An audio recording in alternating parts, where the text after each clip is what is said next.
I'm Rick Lader. I'm in the Atmospheric Science Department at UAF. I'm working with the Alaska Center for Climate Assessment and Policy, which is housed in IARC, International Arctic Research Center.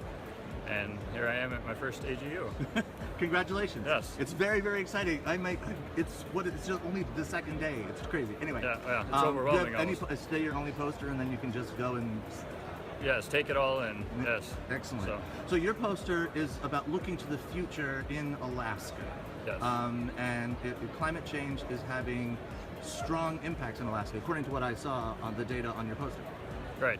I'm particularly looking at how extreme events are projected to change in the future. And so things like extreme temperature, extreme precipitation.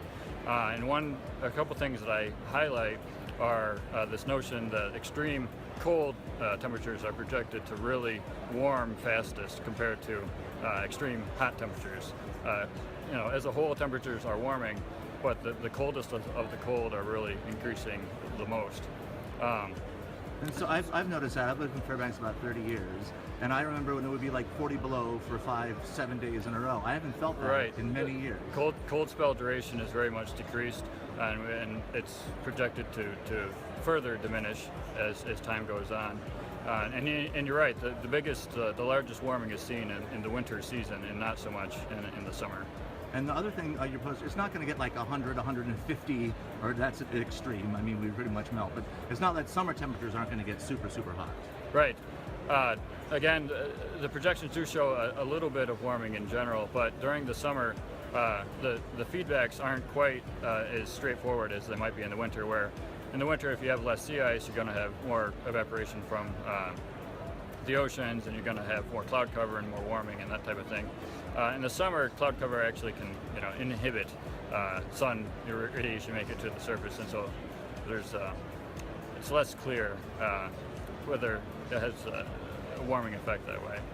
And the other thing on your poster your poster is amazing. Is there an electronic version of it? There is, yes. Great. I'll try to share that a little bit later.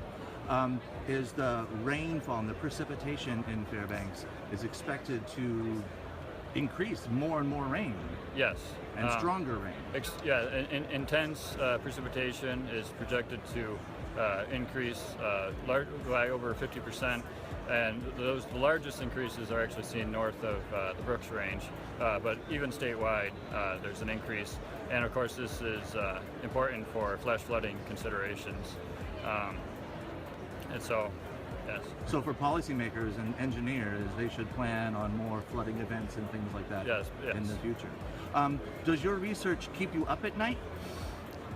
Like, are you like, why won't people listen to me? Why won't they listen to the changes that are going on around them? To some extent. But on the other hand, at the end of the day, you just do the best you can, and go where the data leads you, and just provide the best science that you can, and hope policy kind of does.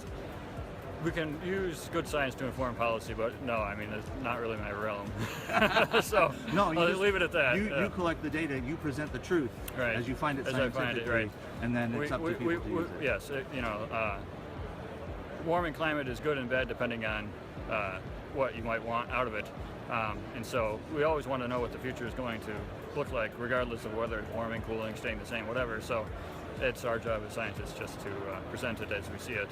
And like, I complain when it's 40 below, so I'm like, well, no more 40 below, but I know that's ultimately going to balance to me. Right. The last question for you is, why do you study at UAF? What is the benefit for you as a scientist to be a part of a team up there? So initially I was drawn here because, one, I'm studying extreme climate, and so to experience it firsthand, Fairbanks, Alaska is one of the best places in the world to do that. But two, now that I'm here, UAF and IARC really provide a great network of people, supercomputing facility, and so really you can take the research that needs to get done, and it also matches your interests, and go on from there. And there's just a lot of opportunity. There's so much going on here.